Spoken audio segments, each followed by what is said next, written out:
너무 빠르게 움직이는 거 아닌가 걱정까지 되는 상황이에요. 경제는 도덕성을 갖고 있지 않습니다. 코인 수익 현금화하면 제일 하고 싶은 게 무엇이냐 확연하게 반등으로 돌아선 모습, 기회를 제대로 잘 잡았구나. 유동성과 공급 그 사이에 껴있는 심리까지.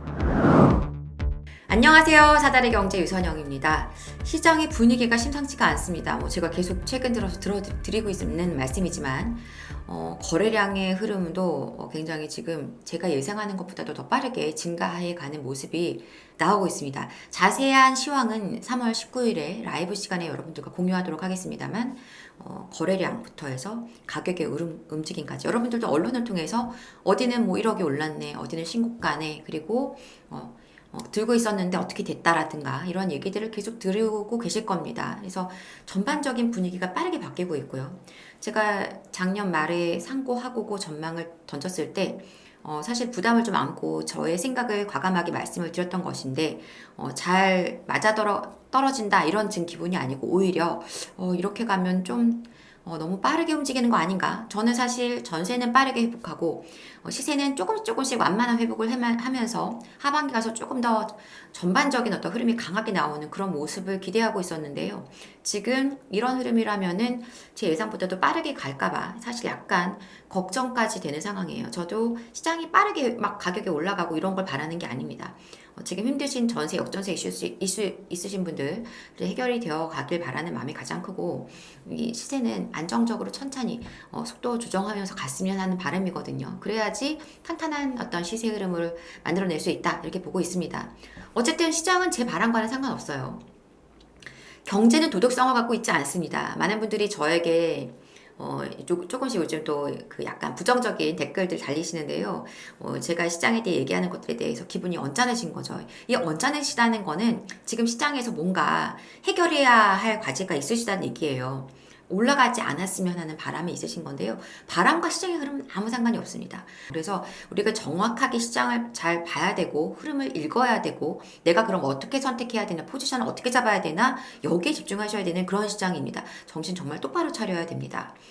바로 얼마 전에도 이제 이러한 기사가 하나 떴습니다. 비트코인 대박, 15억 번 공무원, 압구정 현대 사러 갑니다. 이렇게 해서 굉장히 이슈가 됐던 기사였는데요. 비트코인이 지금 1억을 넘어갔다가 다시 좀 약간 내려왔다 다시 회복하고 지금 이런 상황이기는 한데요. 왜 이 가격이 1억을 찍고 나서 이렇게 흔들흔들 할까요? 바로 이러한 비트코인에 대한 그 차익을 실현하신 분들이 무언가로 이거 차익을 실현해서 다른 걸 하시려는 분들도 있고, 여러 가지 대외적인 경제 상황들을 같이 고려한 움직임도 있고 이렇다고 보여지는데요. 중요한 거는 이분이 이거를 팔아서 압구정 현대 가겠다라는 것이 사실은 가장 중요한 부분이라고 생각을 합니다. 압구정 현대 오늘 바로 사러 갑니다. 이렇게 해서 20억을 들였습니다. 20억을 들여서 그래서 실제적으로는 15억을 벌어 35억으로 압구정 현대 물건을 사겠다. 물론 압구정 현대 매물 중에서도 지금 요 가격대 매물은 좀 제한이 있고요. 그리고 이제 여러 가지 토지거래 허가도 걸려있고 이런 상황들 때문에 조합원 지위 양도 물건들도 있다 보니까 아무래도 조금 손쉽게 매수하실 수 있는 상황은 아니지만, 만약에 매수를 성공적으로 하셨다면 정말 축하드릴 일이에요. 자, 그런데 이분만 이런 생각을 하고 계신 게 아니라는 거예요. 코인 수익 현금화하면 제일 하고 싶은 게 무엇이냐고 물었더니 무려 40%가 넘는 분들이 상급지 부동산을 매수하고 싶다 이렇게 답변하고 있다는 겁니다. 지금 이분들은 이 수익 코인을 벌어서 뭐 하고 싶은 거예요? 안정적으로 부동산에 자산을 담고 싶은 겁니다. 지금 이러한 상황들 때문에 이제 코인 가격이 좀 빠질 것 같으면 어떤 일이 벌어질까요? 네, 코인을 정리하면 부동산으로 진입하시는 분들이 많을 거라는 거예요. 자, 이게 지금 일어나는 일만이 아니죠. 우리 이미 경험했습니다. 2021년도에도 주식과 코인이 크게 올라갈 때 그거 자금 가지고 빌딩 산다, 아파트 산다 이런 분들이 정말 많았고, 그것들이 실제로 부동산 가격을 끌어올리는 역할을 했다라는 겁니다. 저도 상담할 때요, 그 코인으로 번 자산을 가지고 부동산으로 이동하신 분들 실질적으로 상담도 굉장히 많이 했었고, 주변에서도 그런 일들이 정말 많이 일어나고 있었습니다. 다시 얘기하면 뭐예요? 유동성이 살아나고 있다. 정말 그런가? 정말 그렇습니다. 지금 보면은요, 코픽스가 변동금리가 또 내려갔습니다. 3개월째예요. 그래서 12월부터 1월, 2월 들어오면서 내려가고 있는 중입니다. 이 얘기는 뭐냐? 대출에 대한 부담이 자꾸 준다는 것이고, 이제 신규 담보대출 받으시는 분들이나 또는 전세, 자금 대출 받으시는 분들은 이 금리가 적용이 코픽스가 연동되어 있죠. 그래서 그분들이 부담을 느낄 수 있는 어떤 대출이 비율이 내려간다, 대출에 대한 부담이 내려간다라는 거죠. 그렇게 되면 이제 조금씩 부담이 줄어들게 되면서 지금 뭔가 결정할 때가 아닌가라는 생각을 할 수 있다라는 거고요. 지금 부동산에서 가장 중요한 두 개의 쌍두마차가 뭐라 그랬습니까? 제가 공급과 유동성이라고 했어요. 공급은 이미 우리 시장에 팽배하게 공급의 부족이 발생하면서 전세 가격이 올라가고 있습니다.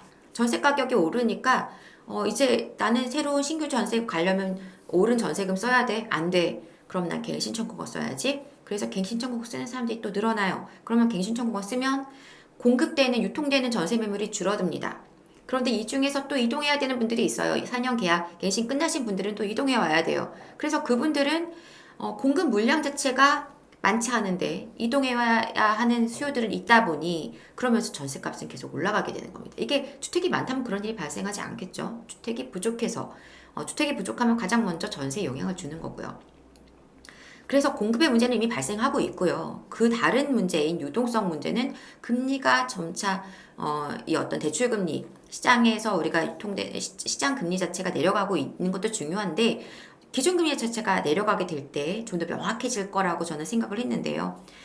이 유동성의 흐름이 지금 만만치 않다는 겁니다. 앞서 보신 것처럼 비트코인 이제 그걸로 불려진 자산을 가지고 부동산으로 유입되는 어떤 수요들이 있을 것이고요.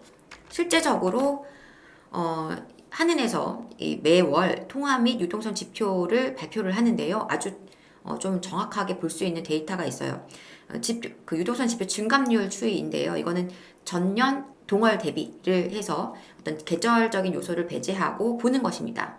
지금 보면은 2022년 말부터 해서 계속 감소했던 어떤 유동성의 증가폭, 그러니까 계속 유동성은 늘어나는 건 맞습니다. 지금 0을 기준으로 해서 다 위에 있죠. 이건 유동성이 계속 증가하고 있는 중이에요. 이건 어쩔 수가 없는 겁니다. 돈이 계속 생성되기 때문에 어쨌든 유동성은 풀리고 있지만 그 어떤 유동성의 증가폭이 좀 둔화돼 있었던 거죠. 계속.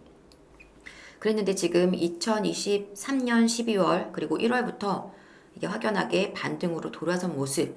다시 말하면 유동성의 어떤 증가폭이 다시 폭이 커지고 있다라는 것입니다. 실제적으로도 유동성의 어떤 모습이 지금 바뀐 모습들을 확인할 수 있다라는 거예요.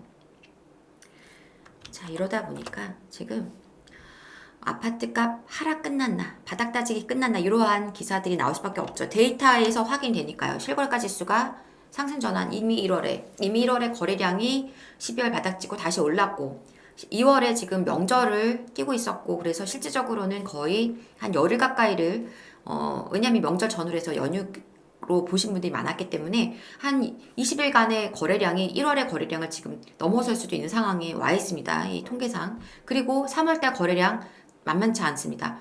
지금 제가 예상하기엔 상당히 많은 거래가 나올 수 있는 현재까지 어떤 흐름이 말까지 이어진다면 나올 수 있다. 그래서 이렇게 시장 분위기가 바뀌어지고 있는 것을 우리가 눈으로 확인하고 있고요. 데이터로 나오고 있고 이게 우리 시장이 빠르게 전체적으로 번지게 되면 유동성과 공급 그 사이에 끼어있는 심리까지 영향을 크게 받을 수 있어요. 지금은 정말 정신 잘 차려야 됩니다. 나는 가만히 있고 싶어도 남들이 움직여버리면 나는 도태된 사람이 되는 거예요. 내가 가만히 있는다고 해서 가만히 있는 게 아니라는 거죠. 그래서 지금 시장은 굉장히 좀 우리가 날카롭게 봐야 될 그런 시점에 와 있다. 지금 여기서 잘 하시는 분들은 내가 정말 부동산 시장의 어떤 흐름 속에서 10몇 년 만에 만날 수 있는 기회를 제대로 잘 잡았구나 라고 생각하실 수도 있고 그렇지 못하다면 또 한 번 기회를 놓쳤구나가 될 수도 있습니다. 이거는 좀 더 명확하고 좀 더 적극적으로 이 시장에 대한 판단하시는 어떤 그런 시간으로 삼으셔야 되는 그러한 시점이다 얘기를 드리고 싶고요. 좀 더 자세하고 구체적인 어떤 데이터 거래량이라든가 그 외에 어떤 시황들을 다음 주 화요일 방송에서 꼼꼼하게 한번 보도록 하겠습니다. 그리고 여러분들이 어떻게 방향을 잡아나가시면 좋겠다 이런 이야기까지도 한번 이야기를 해보도록 하겠습니다. 아무쪼록 여러분들 시장에서 이기셨으면 좋겠습니다. 응원하겠습니다. 저는 다음 시간에 더 알찬 내용으로 다시 찾아오겠습니다. 감사합니다.